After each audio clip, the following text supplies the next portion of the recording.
Bien-aimés dans le Seigneur, les amis de Café Chrétien, pour réaliser la destinée avec succès, vous êtes tous bénis en ces jours avec notre café qui a un thème très important, attraper le petit destructeur de la destinée.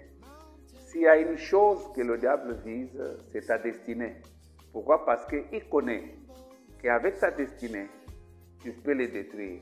Tu peux écraser sa tête. Regardez comment il avait commencé à chercher à détruire la destinée de Jésus.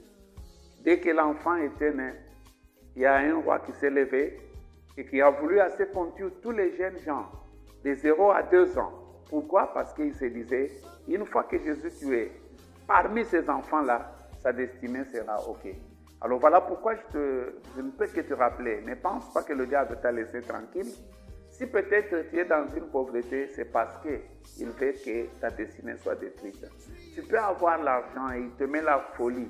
C'est toujours pour que ta destinée soit détruite. Mais ta destinée ne sera pas détruite. Voilà pourquoi ce sujet, nous attrapons le petit renard. Ce petit la destructeur. N'oubliez pas notre texte base, Cantique de Cantique, chapitre 2, le verset 15, qui nous dit, attrapez-nous ce petit renard. Ce petit renard qui ravage nos vignes, quand nos vignes commencent à donner de fleurs, c'est lorsque ta destinée commence à donner de fleurs que ce petit renard surgisse. Et nous avons déjà attrapé 3 petits renards. Nous sommes au 4e petit renard que nous avons appelé la procrastination. C'est-à-dire le fait de remettre à demain ce que tu pouvais faire aujourd'hui. Le fait de remettre à 15 heures ce que tu pouvais faire à 10 heures. Quand tu commences à voir ça dans la vie, et nous avons vu qu'il y a des procrastinations chroniques, c'est-à-dire qui est devenu comme une maladie, et des procrastinations temporaires ou des situations. Mais s'il vous plaît, que ce soit des situations ou chroniques, ça détruit la destinée. Et nous avons commencé à analyser les causes. Qu'est-ce qui fait que quelqu'un puisse se retrouver dans la procrastination? Aujourd'hui, nous voyons la 4e cause que nous avons appelée difficulté de concentration. Beaucoup de gens dans la vie ne sont pas concentrés. Beaucoup de gens dans la vie, c'est qu'ils font des choses dispersées. Et nous avons vu avec 1 Roi chapitre 20, verset 40, la Bible nous dit dans 1 Roi 20, 40, « Et pendant que ton serviteur agissait ça et là, bien-aimé, n'agis pas ça et là. Tu dois être concentré. Quelqu'un concentré, c'est quelqu'un qui est focalisé. Quelqu'un focalisé, c'est quelqu'un qui a un but. Et nous devons avoir le but par jour, par semaine, par mois, par année. Et je l'ai dit par exemple hier, un homme de succès, ce n'est pas celui qui a de voitures, qui a de maisons, non. Tu peux avoir des succès en ayant de voitures et tu as eu l'argent parce que tu avais volé. Tu peux avoir tué, avoir de maison, non. Un homme de succès, c'est un homme qui accomplit le but qu'il s'assigne chaque jour, chaque semaine, chaque mois, chaque année. Et tu ne peux pas arriver à réaliser ton but si tu n'es pas concentré. Et voilà, cet homme, lui, il dit, pendant que ton serviteur agissait. Il agissait, ce qui est une bonne chose. Mais comment il agissait? On dit il agissait ça et là. Il n'avait pas de but. Il n'était pas concentré. Et il dit, l'homme a disparu. Ta destinée ne va pas disparaître. Parce que toi, tu vas agir avec un but. Et c'est quoi la concentration? Quand on doit avoir la concentration, on appelle concentration l'action de regrouper à un point ou une zone ce qui était dispersé. Bien aimé, dans la vie, il ne faut pas disperser les pensées. Non, tu dois ramener tes pensées sur un sujet. Allez-y, fonce avec ce sujet-là.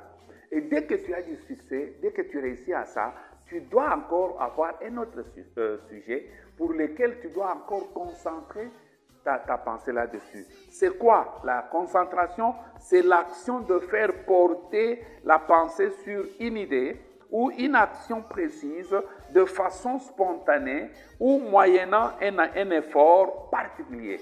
Donc tu as un effort particulier que tu fais et tu veux atteindre cela. Dans 1 Samuel 20, 20, nous voyons, la Bible nous dit dans 1 Samuel 20, 20, 1 Samuel chapitre 20, au verset 20e, La Bible nous dit, 1 Samuel 20, 20, la Bible nous dit, je tirerai 3 flèches du côté de la pierre, comme si je visais un but. Quelqu'un qui est concentré, il vise un but. Il a un but qu'il doit atteindre. Et la Bible nous dit, Jonathan parle à David, il dit, je vais tirer du côté là, je vais tirer 3 flèches du côté de la pierre. C'est comme si je visais, c'est-à-dire je vais diriger mes flèches que sur un seul lieu. Bien-aimé, si tu peux diriger tes forces que sur un seul objectif, sur un seul but, tu vas l'atteindre. Et quand tu l'atteins, tu vises un deuxième.